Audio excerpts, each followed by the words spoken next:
Today I wanted to address something that has always come up in my channel as I use emulators and ROMs quite consistently just for the ease and usage of recording said gameplay. So every single time I have any type of emulation, people will instantly sit there and say, holy crap, that's illegal, you shouldn't do that. And I want to talk about the legalities and how things work and why people are simply able to emulate and things like that. So the legend is that you can't emulate games, that it's illegal, you're stealing. But I want to ask you a question right now. If you buy the said game and you literally purchase the game, is it illegal for you to have a backup copy to play on your computer, to store? Because physical copies do die, and there is no warranty on physical NES games.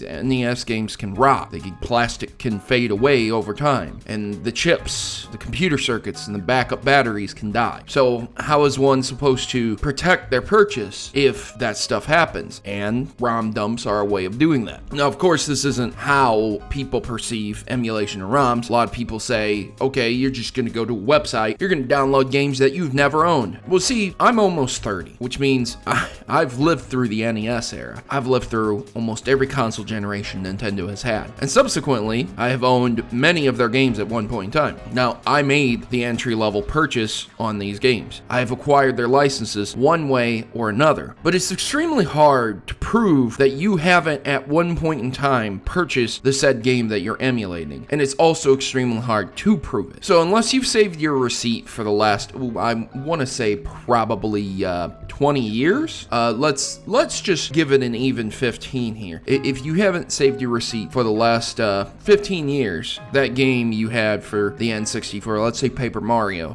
well, sorry about your luck, but you're pirating it because you never bought it. Oh, but you have the cartridge, but that's not proof that you purchased it. So I want to take a look at the back of an NES cartridge. This one specifically just says caution and gives a bunch of warnings about how you shouldn't, store your NES cartridge and clean it with solvents, which also was BS because they were trying to sell their own proprietary cleaning solution when you could just clean it with alcohol. Generally speaking, alcohol works just fine. There are guides out there. You shouldn't really soak your NES cartridge in alcohol, but there are guides that'll show you how to do it. Now, they do have a patent pending and a made in Japan, but I do believe that's for the cartridge, and the copyright is pertaining to Nintendo. So if you literally pick this game up, secondhand shop, there is nothing telling you that you could not back this up, that you could not create copies of it. Now, obviously, you shouldn't create illegal copies and try to sell them for profit, but there's nothing on the box telling you that you can't do that. And that is the license, that is the software. So unless it's inside the game somewhere where it tells you you can't do this, if you were taken to court by Nintendo for making an illegal copy for this, the court would ask you if you were aware that copying such software was a crime. And if you were never informed that making a backup copy of it was a crime because you picked it up secondhand, then you would not be guilty. And I understand ignorance of the law does apply, but you were never informed of their rules. See how things work here? It's very difficult. You have to play games. I mean, we're playing games here, but you have to play another game. Things like games that just don't even make money anymore. Like, I know that Nintendo has an eShop. I know that you can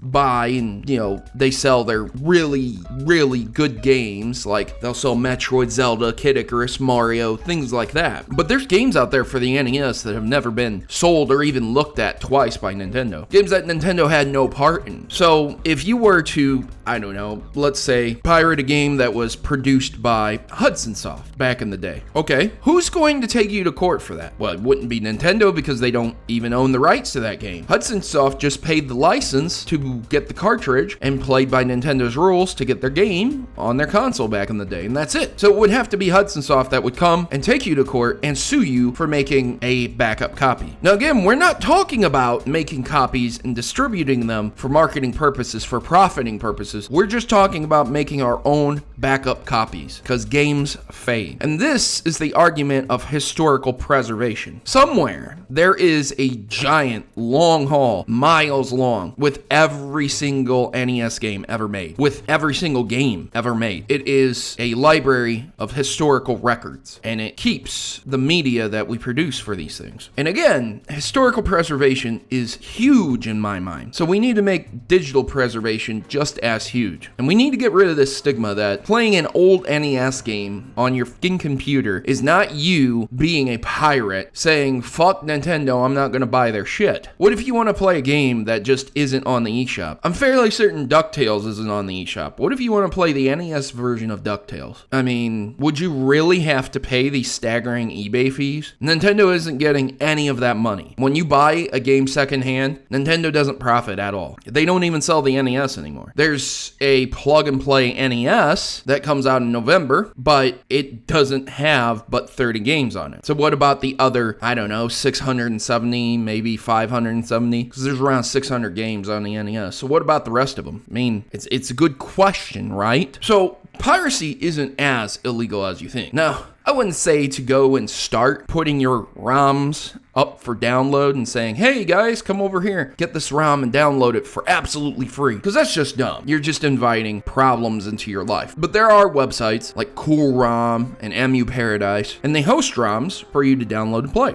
And there are games that can be fixed by doing this. There are games that were never produced. There was an SNES prototype of Rayman that never came out. There was Star Fox 2 that never came out. And if you didn't emulate these, you would never be able to play them officially, ever, unless someone literally took them from the digital universe known as the internet and downloaded them into a cartridge and assigned them a ROM chip and then physically gave it to you to play on the device. But your computer can also enhance things too. So for example, when you're playing Metroid Prime and you're playing it on the original consoles, you couldn't really get up to 480p unless you had a very special cable. Now again, if you're playing the collection on the Wii, cool, you can get up to 480p. But if you want to play it on its original intended hardware with a controller and not waggle and joystick Wiimote, you would have to settle for 360p resolution. And in this day and age, black bars on the side of your screen, no widescreen support really, and just not that good of resolution compressed down is not really the ideal way to play Metroid Prime. But on a computer, you can force 16:9, you can turn it up to 1920 by 1080, you can turn on anti-aliasing, you can turn on more graphical effects, and you can play the game at 60 frames a second. Beautiful. It's nice. It's amazing that you can revive these old games and have a reason more so to play through them other than nostalgia. And it looks great. And then you can fix glitches, you can toy around with these games in ways that you've never done before. So emulators are extremely helpful. And again, the same case can be presented with emulators. When's the last time you've seen a Virtual Boy for sale? Can you go to your local Walmart and buy one? No, of course not. So how would you obtain one? Okay, you would have to buy it secondhand. Again, Nintendo doesn't make any money from your secondhand purchases. So why would they give a shit if you're emulating the fucking Virtual Boy? Seriously, there are people out there who think these individuals are criminals. They think, oh my God, you are stealing. Stealing from whom? If you took the games that Nintendo makes literally no money off of